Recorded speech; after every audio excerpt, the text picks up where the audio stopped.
The crystal chandelier cast dancing shadows across the mahogany dining table as Lady Eleanor Blackwood carefully arranged the silver cutlery for the evening's grand feast.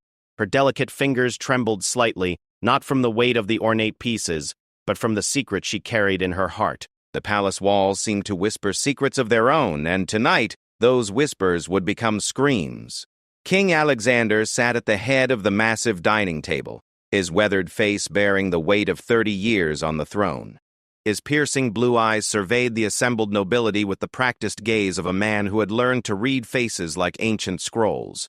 To his right sat his trusted advisor, Lord Chancellor Marcus Thorne, a thin man whose sharp features and calculating mind had served the crown faithfully for decades. The Chancellor's fingers drummed nervously against his wine goblet, a habit that had grown more pronounced in recent weeks. Queen Isabella entered the dining hall with the grace that had made her legendary throughout the kingdom. Her emerald gown flowed like liquid silk, and the diamond tiara upon her auburn hair caught the light magnificently. Yet those who knew her well could detect something different in her usual composure. Her smile seemed forced, and her eyes darted occasionally toward the great oak doors, as if expecting an unwelcome visitor. The evening began like countless others before it. Servants moved silently between the guests, filling crystal glasses with the finest wines from the royal cellars. The aroma of roasted pheasant and exotic spices filled the air, mixing with the gentle murmur of polite conversation. Duke William Ashford regaled the table with tales of his recent hunting expedition, while Duchess Catherine smiled politely and picked delicately at her food. Lady Eleanor found herself seated between the young Prince James and the mysterious Count Victor Volkov, a recent addition to the court whose dark eyes seemed to hold secrets of distant lands. The prince, barely 202, possessed his father's strong jaw and his mother's kind eyes, but tonight he appeared unusually subdued. His usual cheerful banter was replaced by thoughtful silence, and he frequently glanced toward his parents with an expression of barely concealed worry. Count Volkov, in contrast, seemed perfectly at ease, despite being a relative stranger to court protocols. His accent carried hints of Eastern European nobility, and his stories of foreign courts and ancient traditions fascinated the other guests. Yet there was something in his manner that made Lady Eleanor uncomfortable, though she couldn't quite identify what it was. Perhaps it was the way his dark eyes seemed to catalog every detail of the room and its occupants, or how his questions about palace security seemed just a bit too casual. As the evening progressed, the conversation turned to matters of state. Lord Chancellor Thorne spoke of trade agreements and diplomatic relations, his voice carrying the authority of years in service. The king listened intently, occasionally nodding or asking pointed questions that demonstrated his deep understanding of the complex political landscape. Queen Isabella contributed her own insights, particularly regarding the welfare of the common people, a cause she had championed throughout her reign. However, beneath the veneer of civilized discourse, currents of tension flowed like underground rivers. Lady Eleanor noticed how the queen's hand occasionally moved to her throat, a gesture she made when particularly anxious. She observed the way Prince James's jaw tightened whenever Count Volkov spoke, and how the king's eyes seemed to linger on certain guests with an intensity that suggested suspicion rather than mere interest. The first course was cleared away, and servants brought forth the main dishes with ceremonial precision. The head butler, a distinguished man named Frederick who had served the royal family for over 40 years, supervised every detail with meticulous care. His weathered hands had poured wine for 3 generations of royalty, and his loyalty was considered beyond question. Yet even he seemed unusually tense tonight, his usual fluid movements slightly stiff, his eyes darting toward the kitchen doors more frequently than usual. During the meal, Duke Ashford mentioned rumors circulating in the capital about unusual activities near the eastern borders. Merchants spoke of increased military patrols and whispered conversations about foreign agents operating within the kingdom. The king's expression darkened at this news, and he exchanged a meaningful glance with his chancellor. Queen Isabella's fork paused halfway to her mouth, and for a moment, the only sound in the vast dining hall was the gentle crackling of logs in the enormous fireplace. Count Volkov smoothly changed the subject to lighter matters, speaking eloquently about art and literature. His knowledge seemed vast and genuine, spanning multiple cultures and centuries. Lady Eleanor found herself drawn into the conversation despite her earlier reservations, impressed by his sophisticated understanding of poetry and philosophy. Prince James, however, remained largely silent, his responses to the Count's questions polite but noticeably brief. As the evening wore on, the wine flowed more freely, and conversations became more animated. Duchess Catherine laughed melodiously at Duke Ashford's increasingly embellished hunting stories, while other nobles shared gossip from various corners of the kingdom. The atmosphere gradually warmed, and even the king seemed to relax slightly, engaging in a spirited discussion about military strategy with several of his generals who had joined the gathering. Yet Lady Eleanor couldn't shake the feeling that she was watching a carefully choreographed performance rather than a genuine social gathering. Every smile seemed measured, every laugh calculated, every glance weighted with hidden meaning. She began to notice small details that others missed, the way certain servants avoided eye contact, how specific guests seemed to position themselves strategically around the room, and the subtle hand signals that passed between individuals when they thought no one was looking. The Queen rose gracefully to propose a toast to the health of the kingdom and the prosperity of its people. Crystal glasses clinked together in harmony, but as the sound faded, it was replaced by an unusual commotion from somewhere deep within the palace. Footsteps echoed in distant corridors, growing gradually louder and more urgent. The king's expression immediately sharpened, his hand instinctively moving toward the ceremonial sword at his side. Frederick the butler appeared in the doorway, his usually composed demeanor cracked with obvious distress. He approached the king with swift but respectful steps, whispering urgently in his sovereign's ear. Whatever message he delivered caused the king's face to pale dramatically, his knuckles whitening as he gripped the arms of his chair. Queen Isabella leaned forward, her own concern evident, while Prince James half rose from his seat. The conversations around the table gradually died away as the guests sensed the shift in atmosphere. Duke Ashford set down his wineglass with unusual care, while Duchess Catherine's perpetual smile finally faltered. Count Volkov's dark eyes moved systematically around the room, as if memorizing every face and reaction. Lady Eleanor felt her heart begin to race, though she didn't yet understand why.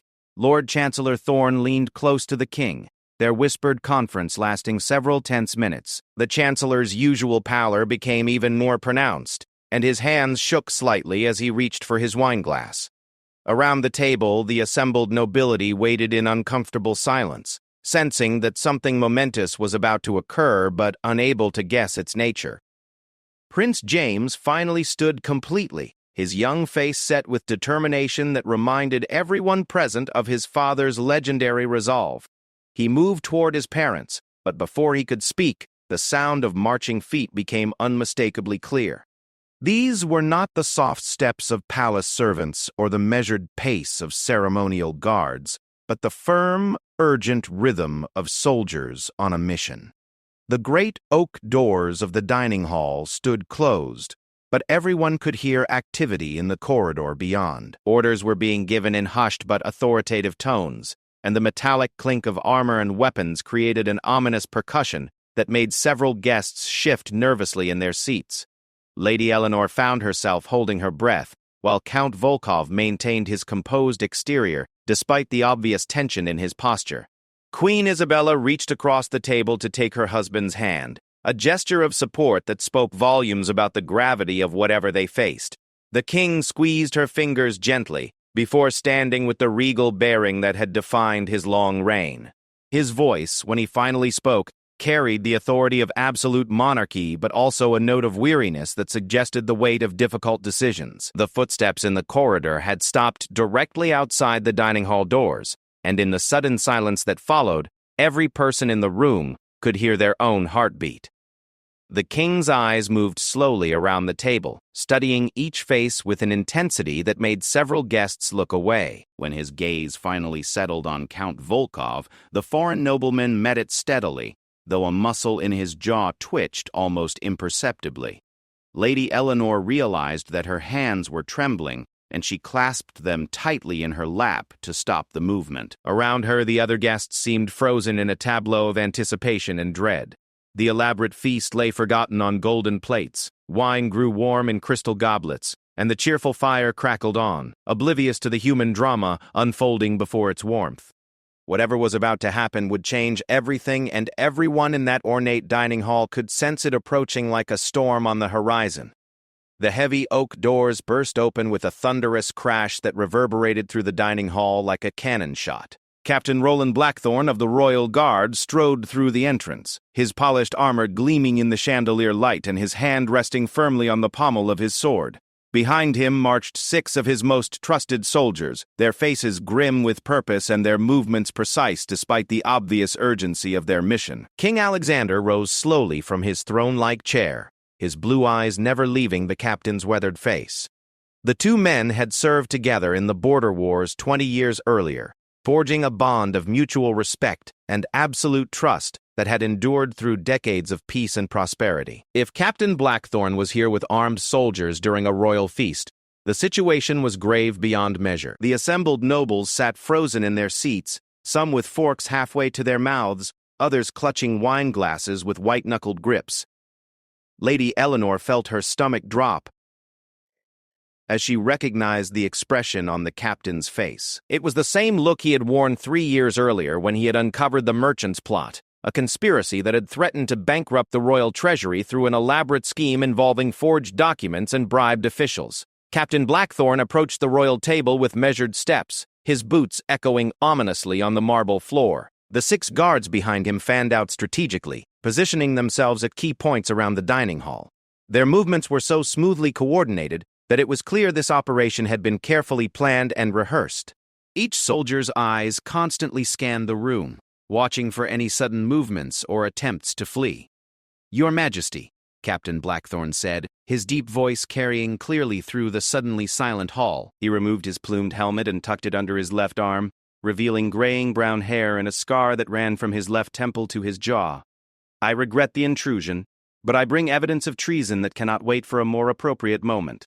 Queen Isabella's sharp intake of breath was audible in the tense silence. Her emerald eyes darted between her husband and the captain, while her fingers unconsciously worried the pearl necklace at her throat. Prince James stepped closer to his parents, his young face set with determination despite the obvious gravity of the situation. The family's unity in the face of crisis was both touching and telling. Lord Chancellor Thorne leaned forward in his seat, his thin face creased with concern. "Captain, surely this matter could have waited until after the feast. To interrupt His Majesty's dinner guests with accusations of treason seems rather precipitous." His voice carried the authority of his position, but there was an underlying tension that suggested he was more worried about the timing than the substance of the accusations. Captain Blackthorne's steel-gray eyes fixed on the Chancellor with unwavering intensity. "My Lord Chancellor, the evidence I bear is of such serious nature that every moment of delay could prove catastrophic for the kingdom. I would not have taken such drastic action without absolute certainty of the threat we face." Duke Ashford cleared his throat nervously, his usually booming voice reduced to a cautious whisper. "Captain, you speak of evidence. What manner of evidence requires such dramatic presentation?" His hunting stories seemed trivial now, replaced by the very real drama unfolding before them all. The captain reached into a leather satchel secured to his belt and withdrew a collection of documents sealed in oiled cloth. The care with which he handled these papers suggested their enormous importance. "Intelligence reports, coded correspondence, and witness statements, Your Majesty, all pointing to a conspiracy that reaches into the very heart of this palace." Count Volkov maintained his composed exterior, but Lady Eleanor noticed that his dark eyes had become even more alert, if such a thing were possible. His fingers drummed silently against his thigh, a nervous gesture that seemed at odds with his usual perfect self-control. The foreign nobleman's gaze moved systematically around the room, as if calculating distances to exits and assessing potential threats. Duchess Catherine had grown pale beneath her carefully applied rouge, and her melodious laugh had died completely. She clutched her husband's arm with obvious desperation, her earlier social confidence evaporating like morning mist. Duke Ashford patted her hand reassuringly, but his own expression showed that he was deeply troubled by these developments. King Alexander extended his hand toward the captain. "Show me this evidence, Roland. If treason threatens our kingdom, we must confront it immediately, regardless of the circumstances." His voice remained steady, but those who knew him well could detect the underlying fury that such betrayal would provoke. The king had always viewed loyalty as the most sacred of virtues and betrayal as the most heinous of sins. Captain Blackthorn approached the royal table and carefully placed the sealed documents before his sovereign. As the king began to examine the papers, the captain's voice rang out clearly. 3 weeks ago, our intelligence network intercepted coded messages being passed through the eastern trade route. Initial analysis suggested routine commercial correspondence, but deeper investigation revealed something far more sinister. Lady Eleanor found herself leaning forward despite her efforts to remain composed. The captain's words sent chills through her already tense body, and she could feel the attention of everyone in the room focusing on the unfolding revelation. Even the servants who lined the walls seemed to hold their breath as they waited to learn what threats loomed over their beloved kingdom. The messages detailed plans for a coordinated assault on the palace during tonight's feast, Captain Blackthorn continued, his words falling like hammer blows in the silent hall. The conspirators intended to use the gathering of the kingdom's most important nobles as an opportunity to eliminate the entire leadership structure in a single devastating strike. Queen Isabella gasped audibly, her hand flying to her throat in a gesture of pure shock. Prince James moved even closer to his parents, his jaw set with grim determination. The young prince's military training had prepared him for many scenarios, but the idea of facing treachery during what should have been a peaceful family gathering was almost overwhelming. The captain's eyes swept the assembled guests as he continued his dire report. The plot involved poisoning the wine supply, creating chaos through coordinated attacks on the guard posts, and ultimately installing a puppet regime controlled by foreign powers. The level of detail in these plans suggests intimate knowledge of palace security, guard rotations, and the personal habits of the royal family. Duke Ashford's face had turned an unhealthy shade of red, and he struggled to form words. Foreign powers? Captain, are you suggesting that enemy agents have infiltrated our court? His voice cracked with disbelief and growing anger. The idea that their peaceful kingdom could be under such direct assault seemed impossible to accept. More than infiltrated, Your Grace, Captain Blackthorn replied grimly. The evidence suggests that the conspiracy includes members of the court itself, individuals who have had access to sensitive information and who have used that access to plan this kingdom's destruction. His words hung in the air like an executioner's axe waiting to fall. Lord Chancellor Thorne had grown increasingly pale during the captain's revelations, and his hands shook noticeably as he reached for his wineglass. These are serious accusations, Captain. I trust you have verified this intelligence through multiple sources? His voice carried a note of desperation that seemed inappropriate for someone merely concerned about the accuracy of the reports. Count Volkov finally spoke, his accented voice carrying easily through the tense atmosphere. Captain, you speak of foreign powers and puppet regimes. Have you identified which nations might be involved in such a scheme? His question seemed reasonable, but Lady Eleanor detected something calculated in his timing and phrasing. Captain Blackthorn's attention focused sharply on the Count. The intercepted correspondence references agents of the Eastern Empire, specifically mentioning substantial payments made to ensure cooperation from palace insiders. The sums involved are large enough to compromise even the wealthiest of nobles, and the timeline suggests this conspiracy has been developing for many months. The revelation that the Eastern Empire was involved sent a visible shudder through the assembled guests. That distant but powerful nation had been expanding its influence westward for decades, and their reputation for sophisticated espionage operations was well known among European courts. The idea that their agents had penetrated this far into the kingdom's inner circle was both shocking and terrifying. Prince James stepped forward, his young voice carrying surprising authority. Captain Blackthorn, you mentioned witness statements. What testimony do you have regarding these conspirators? His question demonstrated the sharp intelligence that would one day make him an effective ruler, and his father nodded approvingly at the prince's logical approach to gathering information. Several palace servants have come forward with information about suspicious activities they've observed over recent weeks, the captain replied. Secret meetings held in unused chambers, coded messages passed during routine interactions, and unusual interest in guard schedules and security procedures. Individually, these incidents seemed harmless, but together they paint a picture of systematic intelligence gathering. Frederick the butler, who had remained near the doorway since delivering his urgent message to the king, stepped forward nervously. His weathered face showed the strain of whatever knowledge he possessed. Your Majesty, I feel I must confess that I too have noticed unusual activities. Requests for information that seemed innocent at the time, but which now appear more sinister in light of Captain Blackthorn's revelations. The king's expression darkened further as he continued examining the documents before him. His fingers traced over what appeared to be detailed floor plans of the palace, annotated with guard positions and timing notations. The level of detail was extraordinary, clearly representing months of careful observation and planning. Such information could only have been gathered by someone with unrestricted access to the most secure areas of the royal residence. Lady Eleanor noticed that Count Volkov had grown very still. His earlier nervous finger drumming completely stopped. His dark eyes remained fixed on the captain, but she could see tension in his posture that hadn't been there moments before. Something about the specific details being revealed seemed to affect him more than the other guests, though he continued to maintain his composed facade. Duchess Catherine had begun to weep quietly, overwhelmed by the implications of what they were hearing. Duke Ashford attempted to comfort his wife while struggling with his own shock at the revelations. The idea that their peaceful court could harbor such deadly conspiracies challenged everything they believed about their secure and stable world. Queen Isabella found her voice at last, though it trembled slightly with controlled emotion. "Captain, you have presented evidence of a monstrous plot against our kingdom and our family. Tell us plainly, have you identified the traitors among us?" Her direct question cut through the swirling confusion and demanded the clarity that everyone desperately needed. Captain Blackthorn's steel-gray eyes moved systematically around the room, studying each face with the intensity of a man whose duty demanded absolute accuracy.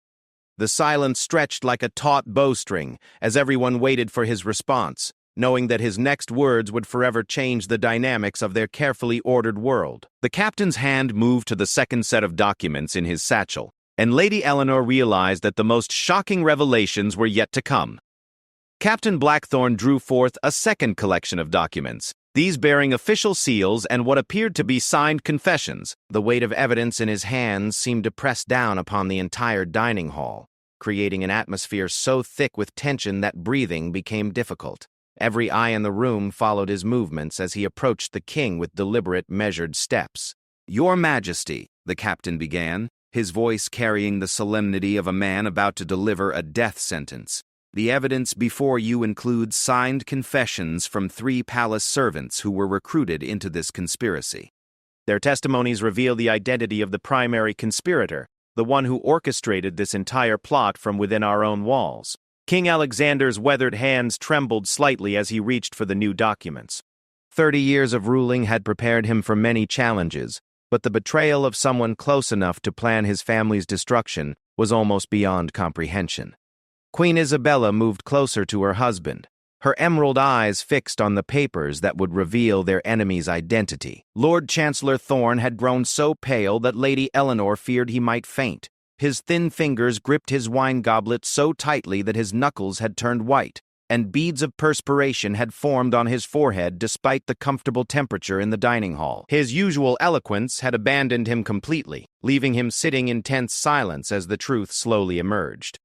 The servants' confessions detail a pattern of recruitment that began over 6 months ago.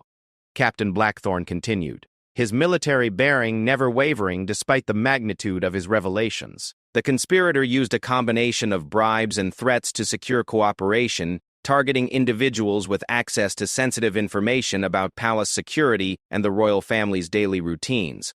Count Volkov had maintained his composed exterior throughout the evening's shocking developments, but now Lady Eleanor noticed subtle changes in his demeanor.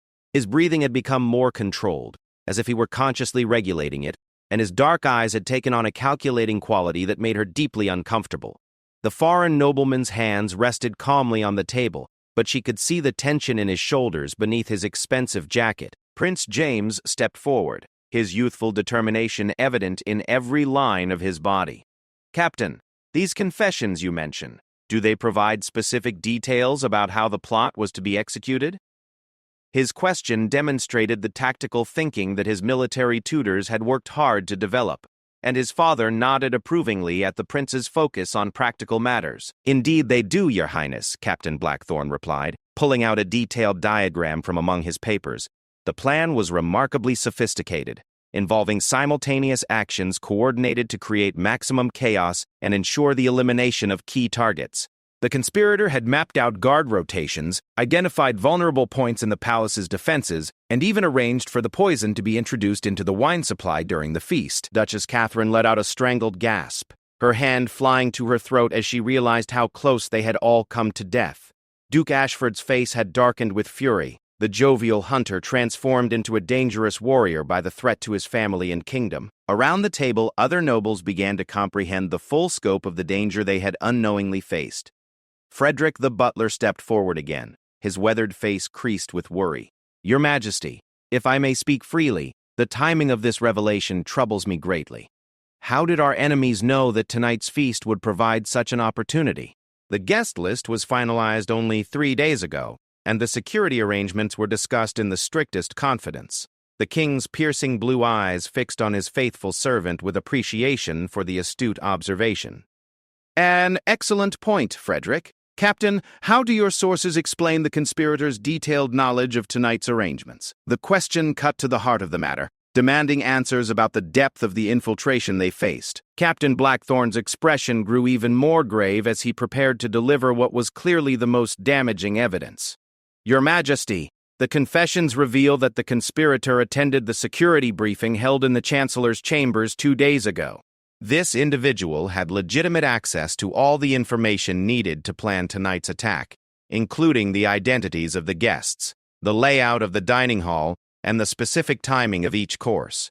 The implications of this statement hit the assembled nobles like a physical blow. Only the most trusted members of the court had access to such sensitive security information, and the idea that one of their own could be capable of such treachery was almost impossible to accept. Lady Eleanor found herself studying the faces around the table, wondering which of these familiar figures could harbor such murderous intentions. Lord Chancellor Thorne finally found his voice, though it sounded strained and unnatural. "Captain, you're suggesting that someone with the highest security clearance has betrayed the crown. Such accusations require the most substantial evidence. I trust you have more than the word of servants who might have been coerced into making false statements." The Chancellor's attempt to cast doubt on the evidence was understandable, but Captain Blackthorne was prepared for such challenges. He withdrew another document from his satchel, this one bearing multiple official seals and signatures. "My Lord Chancellor, in addition to the servant confessions, we have intercepted financial records showing substantial payments from Eastern Empire agents to a specific individual. The amounts and timing correspond exactly with the development of this conspiracy." Count Volkov's composure finally showed its first crack as he shifted slightly in his chair. The movement was subtle, but Lady Eleanor caught it and realized that the foreign nobleman's calm facade was beginning to crumble. His dark eyes darted toward the exits, a quick glance that revealed his growing anxiety about the direction of the investigation. Queen Isabella had been studying the documents over her husband's shoulder, and her sharp intelligence had clearly processed the implications. "These financial records you mentioned, Captain, do they identify the recipient of these payments?" Her voice carried the steel that had made her an effective partner in governing the kingdom, and her emerald eyes blazed with controlled fury. "They do indeed, Your Majesty," Captain Blackthorne replied, his hand moving to what was clearly the most damaging document in his collection. "The payments were made to an account established under a false name, but our investigation has traced the true identity of the account holder. The evidence is unambiguous and overwhelming." The silence in the dining hall became absolute, broken only by the crackling of logs in the massive fireplace. Every person present understood that they were about to witness a moment that would be remembered in the kingdom's history, a revelation that would forever change their understanding of loyalty and betrayal within the royal court. Duke Ashford leaned forward, his hunter's instincts aroused by the scent of prey about to be cornered. "Captain, you have presented evidence of conspiracy, treason, and attempted murder. In the name of justice and the safety of our sovereign, reveal this traitor's identity so that appropriate justice may be administered." Captain Blackthorne's steel-gray eyes swept the room one final time, studying each face with the intensity of a man whose duty demanded absolute accuracy. When his gaze settled on his target, the temperature in the room seemed to drop perceptibly. The captain's voice, when he finally spoke, carried the weight of absolute certainty and unshakable conviction. "The evidence clearly identifies Lord Chancellor Marcus Thorne as the primary conspirator in this plot against the crown. Captain Blackthorne announced, his words echoing through the hall like thunder. The financial records show payments totaling 50,000 gold pieces deposited into an account he established using forged documents. The servant confessions detail specific instructions he gave them regarding palace security, and we have recovered coded correspondence in his personal chambers that outlines the entire assassination plot. The Lord Chancellor's wine goblet slipped from his nerveless fingers, shattering against the marble floor with a sound like breaking dreams. His thin face had gone from pale to ashen, and his lips moved soundlessly as he struggled to form words of denial or explanation.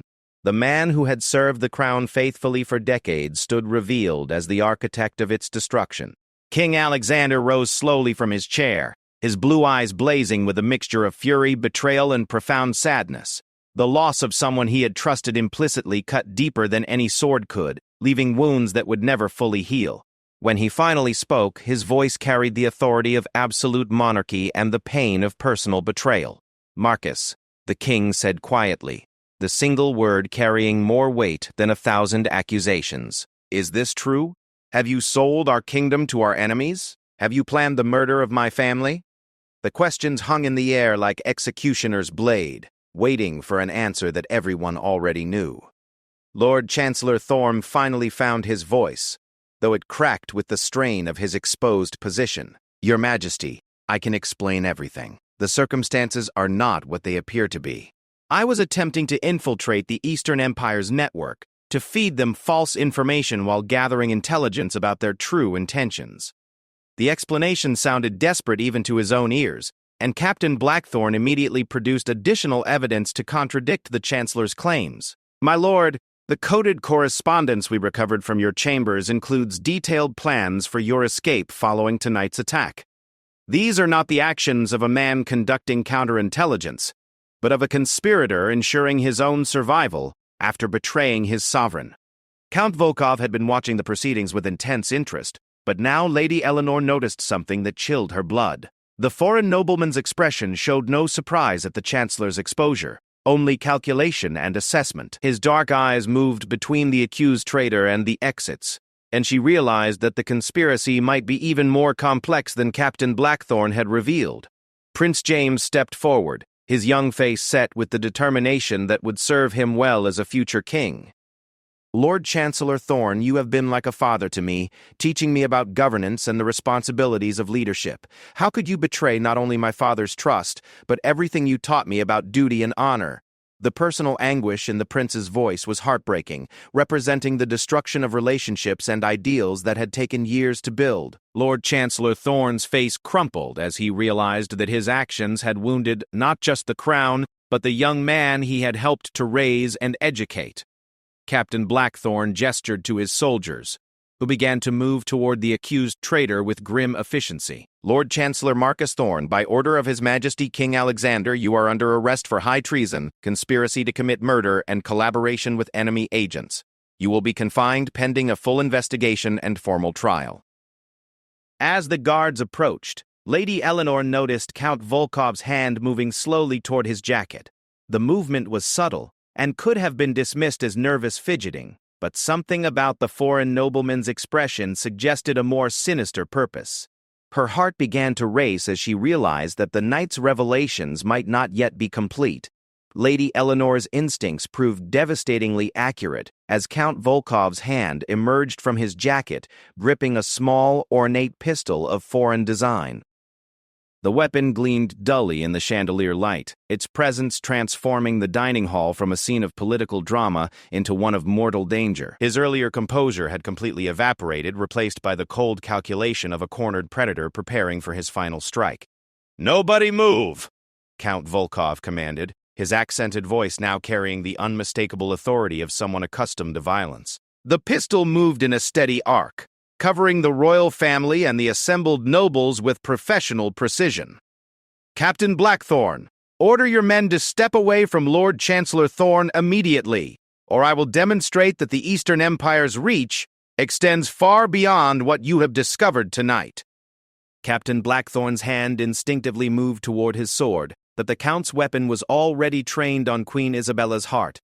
The captain's military experience told him that any sudden movement would result in the Queen's death. and his loyalty to the crown demanded that he protect the royal family above all other considerations. His steel-gray eyes blazed with frustrated fury as he slowly raised his hands to show he posed no immediate threat. King Alexander stepped forward, placing himself between the gunman and his wife. His blue eyes met Count Volkov's dark gaze with unwavering resolve, showing no fear despite the mortal danger he faced. So, the conspiracy runs deeper than even Captain Blackthorne suspected. You're not merely a visiting nobleman, are you, Count? You're an agent of the Eastern Empire, here to ensure that tonight's plot succeeded. Count Volkov's thin smile held no warmth, only the satisfaction of a predator who had successfully stalked his prey.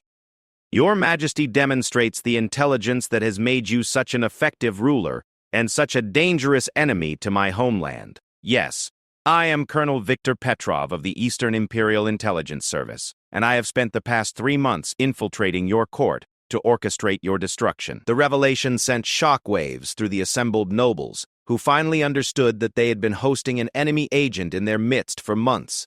Duchess Catherine whimpered in terror, while Duke Ashford's face darkened with murderous rage. The idea that their hospitality and trust had been so thoroughly exploited was almost as devastating as the immediate threat they faced. Prince James had positioned himself near his mother, ready to shield her with his own body if necessary. His young face showed no fear, only the grim determination of someone who understood that leadership sometimes demanded the ultimate sacrifice. Colonel Petrov, your plot has been exposed and your co-conspirator arrested. What do you hope to accomplish now? Surely you must realize that escape is impossible. Colonel Petrov's laugh was cold and humorless, echoing off the marble walls like the sound of breaking glass. Your Highness, you underestimate the thoroughness of Eastern Imperial planning. Lord Chancellor Thorne was never the primary operative in this mission, merely a useful tool who believed he was working for financial gain. The real agent has been operating under much deeper cover. Lady Eleanor felt a chill of dread as she realized that the conspiracy was even more complex than anyone had imagined. Her eyes darted around the room, studying the faces of people she had known for years, wondering which of them might be harboring deadly secrets. The paranoia that such revelations created was almost as destructive as the actual betrayal. Captain Blackthorne's tactical mind was working furiously to assess the situation and identify possible courses of action. His 6 soldiers remained positioned around the room, but Colonel Petrov's weapon made any aggressive move too dangerous to contemplate. The captain's duty to protect the royal family conflicted with his instinct to neutralize the threat, creating a tactical dilemma that tested his experience and judgment. Frederick the butler had moved closer to the royal table during the confrontation, his weathered face showing the determination of a man who had served the crown faithfully for 4 decades. His aged hands trembled slightly, but his eyes held the steady resolve of someone prepared to act if an opportunity presented itself. The loyalty of the palace staff had never been more evident or more crucial. Queen Isabella found her voice despite the terror of facing an armed enemy agent. Colonel Petrov, you speak of a deeper cover operative. Are you suggesting that someone else in this room is working for your empire? Her emerald eyes moved systematically around the table, searching for any sign of guilt or deception among the familiar faces of the court. Indeed, Your Majesty, Colonel Petrov replied, his weapon never wavering as he savored the moment of revelation. Someone who has had access to the most intimate secrets of your family. Someone who could provide information about your personal habits, your security arrangements, and your deepest vulnerabilities. Someone you trusted completely. The implications of his words created a suffocating atmosphere of suspicion and dread. Every noble present began to study their companions with new eyes, wondering if decades of friendship and loyalty had been mere facades concealing deadly deception. The psychological warfare was almost as effective as physical violence in destroying the bonds that held the court together. Duke Ashford's booming voice cut through the tense silence. Colonel, enough of these games. If you have accusations to make them plainly. Which of us do you claim serves your Eastern masters? His hunter's instincts had transformed him from a jovial aristocrat into a dangerous predator, ready to act despite the obvious risks. Colonel Petrov's dark eyes fixed on a figure that made Lady Eleanor's blood turn to ice. Lady Eleanor Blackwood has been providing intelligence to the Eastern Empire for over 2 years, beginning shortly after her husband's death left her with substantial debts and few options for financial relief. She has reported on everything from the king's health to the prince's military training to the queen's charitable activities.